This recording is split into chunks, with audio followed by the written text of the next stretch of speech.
is forced method era. Forced method era is a theory of ELT. So what is forced method era? Forced method era হচ্ছে ইংরেজি ভাষা শেখার এমন একটি method যেখানে কোনো সুনির্দিষ্ট মেথডের উপর নির্ভর না করে বরং যখন যে সময়ে যে বিষয়টা প্রয়োজন ওই মেথডটাকে অনুসরণ করা। আমরা আমাদের আগের ক্লাসগুলোতে বিভিন্ন মেথড সম্পর্কে জেনেছি। এগুলো হচ্ছে grammar translation method, audio lingual method, communicative approach method, communicative language teaching কিংবা অডিও লিঙ্গুয়াল মেথড। কিন্তু পোস্ট মেথড এটা বলতে বোঝানো হয় তার একটি মেথড অনুসরণ না করে বরং নিজের মতো করে যখন যে বিষয়টা প্রয়োজন, that means combination mix of all of the method, সব মেথডের সমন্বয়ে যখন ক্লাসে যে মেথডটা অ্যাপ্লাই করলে স্টুডেন্টরা ভালো বুঝবে ওই মেথড অনুসরণ করাই হচ্ছে পোস্ট মেথড ইরা। এটি 1990 এর দশক থেকে বিশেষভাবে গুরুত্ব পেতে শুরু করে। এর মূল ধারণাটি হলো কোনো একটি নির্দিষ্ট পদ্ধতিতে সব শিক্ষার্থী বা শিক্ষণ পরিবেশের জন্য যথার্থ নয়। অর্থাৎ শুধুমাত্র জিটিএম বা শুধুমাত্র অডিও লিঙ্গুয়াল মেথড, শুধু grammar translation method, communicative approach, এই সব পদ্ধতিগুলো আছে, শুধু একটা নির্দিষ্ট পদ্ধতি ব্যবহার করলে যে শিক্ষার্থীরা উপকৃত হবে এর কোনো সুনির্দিষ্ট ধারণা বা জ্ঞান আমরা আলোচনার মধ্যে পাইনি। সেই কারণে বর্তমান যুগে এসে, দ্যাট মিনস 20 সেঞ্চুরিতে এসে পোস্ট মেথড ইরার বলতে আমরা বুঝি সব মেথডের সমন্বয়ে একটা মেথড। সে জিনিসটা হতে পারে combination of audio lingual method, হতে পারে গ্রামার ট্রান্সলেশন মেথড কিংবা যে কোনো একটি। অর্থাৎ ক্লাসে শিক্ষার্থীদের প্রয়োজন অনুসারে আমরা কোন মেথডটা ইউজ করলে ভালো হবে ওই মেথডটা ইউজ করব। বাংলাদেশের পরিপ্রেক্ষিতে পোস্ট মেথড এরাটা একটি গুরুত্বপূর্ণ প্রভাব ফেলে, কারণ অনেক সময় শিক্ষকদের স্থানীয় প্রয়োজন এবং সমস্যা বুঝে পদ্ধতি নির্বাচন করতে হয়। উদাহরণ হিসেবে যদি বলি, গ্রামীণ এলাকায় স্কুলে শিক্ষার্থীদের জন্য সাধারণত গ্রামার ট্রান্সলেশন এবং কমিউনিকেটিভ অ্যাপ্রোচ মিশ্রণভাবে ব্যবহার করা হতে পারে। শুধুমাত্র জিটিএম ব্যবহার করলে অনেক সময় স্টুডেন্ট নাও বুঝতে পারে, আবার কমিউনিকেটিভ অ্যাপ্রোচ ব্যবহার করলে ছাত্রছাত্রীরা সঠিকভাবে ধারণা নাও পেতে পারে। তাই গ্রামীণ একটা পরিবেশ বা শহরের কোনো একটি স্কুলে দুইটা মেথড কম্বাইন করে, কখনো জিটিএম, কখনো অডিও লিঙ্গুয়াল, কখনো কমিউনিকেটিভ ল্যাঙ্গুয়েজ ট্রান্সলেশন ব্যবহার করে আমরা যদি পাঠদান করি তাহলে হয়তো ছাত্রছাত্রীরা কিছুটা উপকৃত হয়। So the post method era in English language teaching refers to a time when teachers no longer rely on one specific teaching method, like grammar translation method, the audiolingual method, or the communicative approach. Instead, they use a mix of methods, strategies, and approaches based on the needs of their students, the teaching context, and their own experience.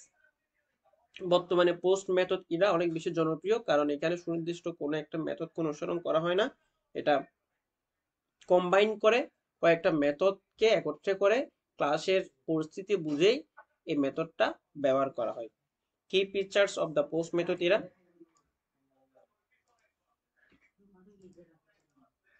Flexibility, teachers adapt technique from various method to fit their classroom. যখন ক্লাসে যে জিনিসটা প্রয়োজন ওই জিনিসটার উপর ভিত্তি করে পড়ানো হবে, সো ফ্লেক্সিবিলিটি আছে। Learner centre, focus on what students need and how they learn best. এটা এই ধরনের মেথডে সবসময় ছাত্রছাত্রীদের প্রাধান্য দেওয়া হয়, কারণ কিভাবে কোন পদ্ধতিতে অনুসরণ করলে তারা উপকৃত হবে, তাদের প্রয়োজনটা কি, কখনো বাংলায়, কখনো ইংরেজিতে, কখনো জিটিএম এ, কখনো লিঙ্গুয়াল মেথড অনুসরণ করে, অর্থাৎ যে কোনো পর্যায়ে যাতে করে স্টুডেন্টসরা কি করতে পারে, বেনিফিট হয়, এই জিনিসটাই এখানের মূল উদ্দেশ্য। Context sensitive teaching is shaped by cultural, social and institutional factors. এটা কারণ শিক্ষাকতা বা শিক্ষা বিষয়টা নির্ভর করে সামাজিক, সাংস্কৃতিক এবং প্রতিষ্ঠানের উপর। সো যখন যে পরিবেশে থাকবো ওই পরিস্থিতিতে আমাদের ওই মেথডগুলোই একত্রে করে পড়াতে হবে। সো কনটেক্সট সেনসিটিভ, এটা হচ্ছে একটা ব্যাকগ্রাউন্ডের উপর নির্ভর করবে এবং সিচুয়েশনের উপর নির্ভর করবে। Teacher autonomy, teachers have the freedom to experiment and innovative. এখানে শিক্ষকদের একটা স্বাধীনতা আছে যে যে কোনো পদ্ধতিতে ব্যবহার করতে পারবো এবং যেন স্টুডেন্টসরা কি করতে পারে, সুবিধাটা পায়। Teachers have the freedom to experiment and innovative example, imagine a teacher is teaching a group of adult learners who need English for their job in tourism. Grammar translation method, তাহলে যদি কোনো একটা লার্নার্সদের যারা ট্যুরিজমের জন্য তাদের ইংলিশ প্রয়োজন, so এক ধরনের লার্নারদের কিভাবে আমরা এই পোস্ট মেথড ইরর ব্যবহার করব। Grammar translation, the teacher uses their first language to explain tricky grammar points like first tense verbs. আমরা এই ক্ষেত্রে গ্রামার ট্রান্সলেশন মেথড ব্যবহার করে তাদের আমাদের নিজস্ব নেটিভ ভাষায় এই গ্রামার সম্পর্কে একটা সুনির্দিষ্ট তথ্য দিতে পারি। Then communicative approach, students practice role playing as hotel staff and tourist to build conversational skills. তাদের যোগাযোগ দক্ষতা বৃদ্ধি করার জন্য রোল প্লেয়িং, তারা নিজেকে এখানে এঙ্গেজমেন্টের মাধ্যমে বা কনভারসেশনাল স্কিলসের মাধ্যমে, ডায়লগের মাধ্যমে তারা তাদের যোগাযোগ দক্ষতা উন্নয়ন করতে পারে। তাহলে দেখা যাচ্ছে গ্রামার ট্রান্সলেশন, কমিউনিকেটিভ অ্যাপ্রোচ এবং টাস্ক বেসড লার্নিং এর মাধ্যমে তারা তাদের আত্মোন্নয়ন করতে সক্ষম হচ্ছে। সেই কারণে পোস্ট মেথড এরিয়াটা খুব বেশি effective. Students work on a project where they create a brochure for a local tourist spot in English. Situation অনুযায়ী তাদের জন্য একটা পুস্তিকা তৈরি করা হবে এবং ওই প্রজেক্ট অনুযায়ী তারা কাজ করবে। Students work on a project where they create a brochure for local tourist spot in English. In this example, the teacher combines different methods to address the learner's specific needs, showing the flexibility of the force method approach. লার্নার্সদের নীতির উপর ভিত্তি করে শিক্ষক বিভিন্ন ধরনের method এখানে apply করে থাকেন। Now we will try to understand what is the main advantage of this method.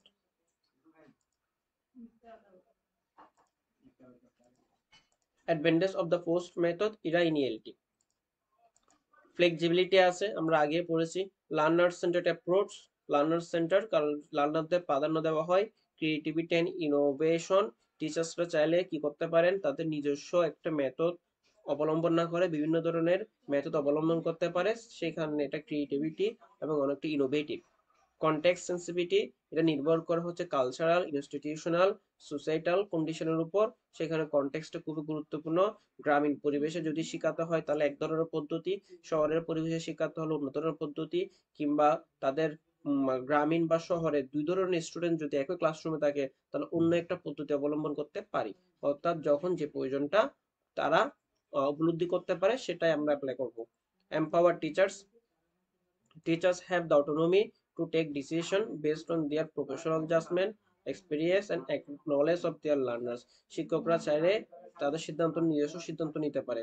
অর্থাৎ অন্যান্য যে মেথড সেখানে কিন্তু আমাদের দেখা যায় জিটিএম পড়ালে শুধু জিটিএম এর উপর নির্দিষ্ট লিমিটেশন করা হচ্ছে, অডিও লিঙ্গুয়াল পড়ালে শুধু অডিও লিঙ্গুয়ালের উপর কি করা হচ্ছে, বেস করে থাকতে হচ্ছে, কিন্তু এখানে আমরা এই জিনিসটা দেখতে পাচ্ছি না।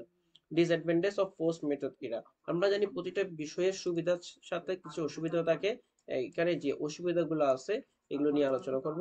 Disadvantage, lack of clear guidelines, the absence of single framework can make it challenging for teachers, especially less experienced ones, to decide which techniques to use.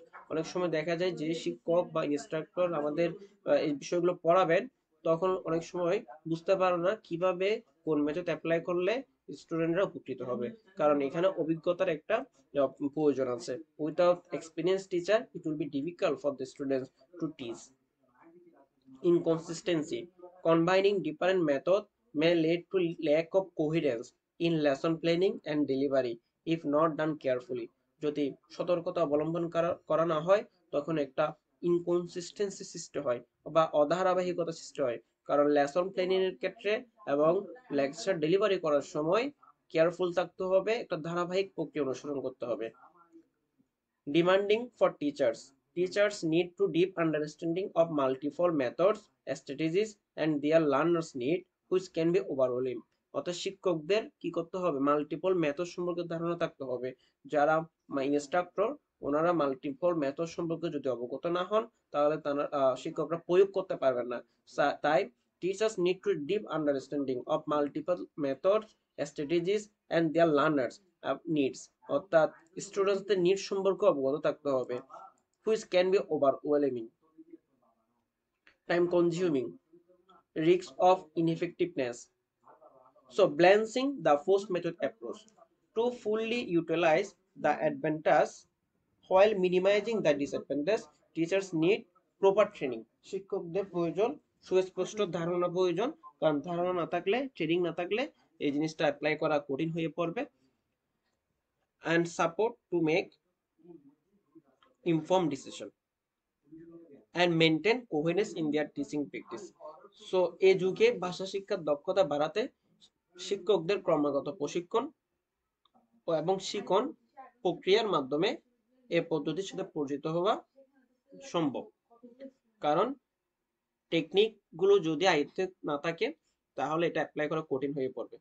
So overall force method error বলতে এই জিনিসটা বোঝানো হয়, যখন যে মেথডটা প্রয়োজন সেই মেথডটাকে ক্লাসে অ্যাপ্লাই করা। I hope you got understand the main idea of force method era. Thank you.